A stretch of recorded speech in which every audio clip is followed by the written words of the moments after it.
Sinta Nuriyah Wahid, istri dari almarhum mantan Presiden RI Abdurrahman Wahid atau Gus Dur, sejak 13 tahun lalu selalu menggelar sahur bersama bagi kaum duafa.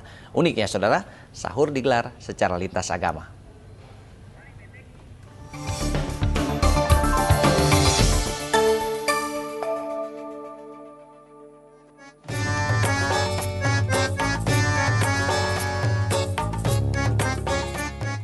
Bu, Assalamualaikum, selamat pagi. Saya Akhir dari Liputan 6. Nah, ini tadi pertanyaannya bukan sekedar bercanda gitu, tapi 13 tahun kan waktu yang panjang ya Bu Sinta ya. Dan betul. ini kan bangun pagi gitu ya, dini hari dan selama bulan Ramadan gitu selalu dilakukan. Selalu dilakukan kan itu kan gitu Iya, ya, jalan selama 13 tahun ini. Iya. Apa yang mendorong nih Bu Sinta untuk terus tetap dijalankan sampai saat ini? Pada awalnya ya, yang terbayang oleh saya itu adalah mbok-mbok bakul yang pada jam 3 malam, mereka sudah berjuang mencari solusi, berada di bak-bak terbuka, ya harus membawa sayur-sayuran dan sebagainya. Saya itu melihat mereka itu kalau mau sahur, tentunya nggak mau puasa begitu ya, tentunya nggak bisa menyiapkan sahurnya dengan baik ya, gitu loh. Kok alangkah baiknya kalau kita menyiapkan itu buat mereka gitu. Tukang-tukang becak biasanya itu kan kalau tidur kadang umumnya kan meringkuk di becaknya itu ya. Di becaknya gitu. Jadi kan mereka kalau mau sahur mereka membutuhkan minuman yang hangat, itu kok susah ya gitu loh. Itu yang membuat saya terdorong untuk menyelenggarakan sahur bersama kaum duafa itu. Baik. Bu, boleh ceritanya di awal ya, tahun 2000. Ini kan akhirnya bisa jalan sampai sekarang. Kalau kilas balik, gimana, susah nggak Bu di awal tuh menyelenggarakan? Karena kan saat itu masih menjabat sebagai ibu negara ya Bu ya? Betul. Begitu datangin kaget nggak sih mereka waktu tahun itu? Tapi kita sudah ngomong dengan teman-teman itu, sudah ngomong bahwa seperti ajudan, pas pampres dan sebagainya itu mereka tidak boleh menunjukkan identitasnya. Jadi mereka harus pakaian preman, pakaian biasa dan berada di agak jauh. Gitu ya. Pokoknya jadi, jangan kelihatan berkerumun gitu ya. Jangan kelihatan bahwa kita itu dari mereka, jadi menakutkan buat mereka. Betul. Ya. Karena nggak terbiasa gitu ya Bu ya. Nggak terbiasa, nggak pernah bahkan. Bahkan gitu ya. Iya. Baik, acaranya ini Pak, memang acara yang berlangsung di sebuah rumah sakit.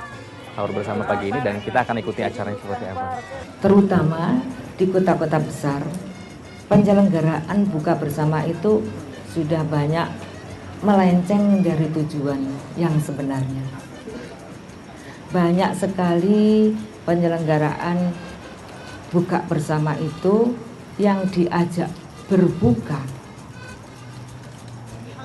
banyak yang tidak berpuasa.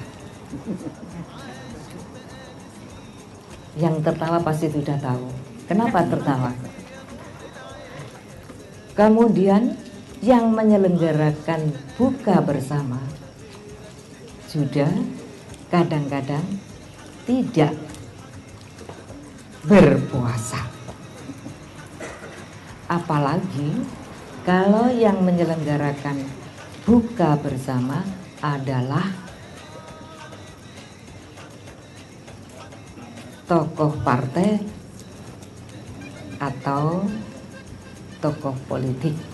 Kita ambil ini ya, sambil direkam ya fotonya ya. Sambil ngobrol sebentar, foto pose.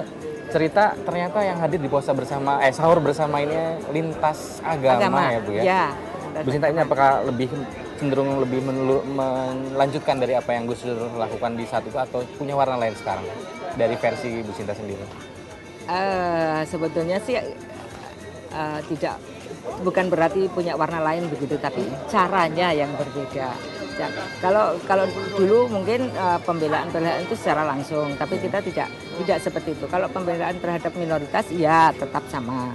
Cuma kalau untuk kerukunan antar umat beragama, saya melakukannya dalam bentuk seperti ini. Gus Dur ada komentar?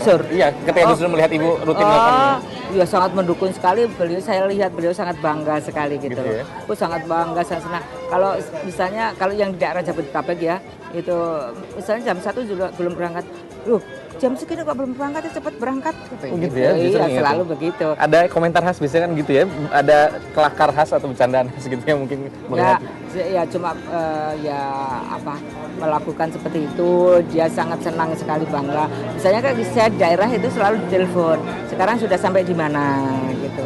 Oh saya di sini di kota ini tidurnya di mana, besok mau kemana, hati-hati gitu. Gitu ya. Justru Nah, di situ sisi kebapaan sebagai suami justru sangat memperhatikan gitu iya, ya. selalu seperti itu. Jadi ada makanya ketika beliau sedo wafat, saya yang kehilangan itu ya kalau pergi kemana-mana itu nggak ada yang telepon lagi gitu ya. Yang memperkuat ya itu kan semua bentuk apa ya dukungan, support dan kekuatan saya melakukan apa berarti saya itu direstui dan sebagainya itu kan sangat berarti sekali. Ini kan 2014 sudah dekat gitu ya. Ibu yang pernah mendampingi kepala negara, sedikit banyak pasti lebih tahu kebutuhan kita nih untuk memimpin di masa 2014 nih. Apakah butuh yang karakter yang bisa menghadapi kesabaran, yang hangat juga buat pemimpin seperti yang bertemu, yang biasa Ibu lakukan, apa yang kalau bisa Ibu kasih masukan Ibu? Siapapun nanti terpilih kan tidak tahu kesiapan ya, tapi kita butuh karakter orang yang punya pemimpin seperti apa yang kita butuhkan gitu. Ya memang sih yang utamanya memang jujur ya. Jujur ya? Jujur. Kemudian dia memperhatikan masyarakat, kesejahteraan masyarakat, karena jujur itu bisa menghindarkan dari korupsi dan kepentingan sendiri, gitu kan. Kemudian dia memperhatikan kesejahteraan rakyat, tidak hanya memikirkan diri sendiri atau kelompoknya. Mungkin berkaca dari pengalaman ketika berada di istana gitu, kebutuhan akan dimensi jujur itu sangat besar begitu ya? Saya kira iya. Saya kira ya. Itu pengertian tentang jujur itu meliputi seluruh kehidupan berbangsa dan bernegara.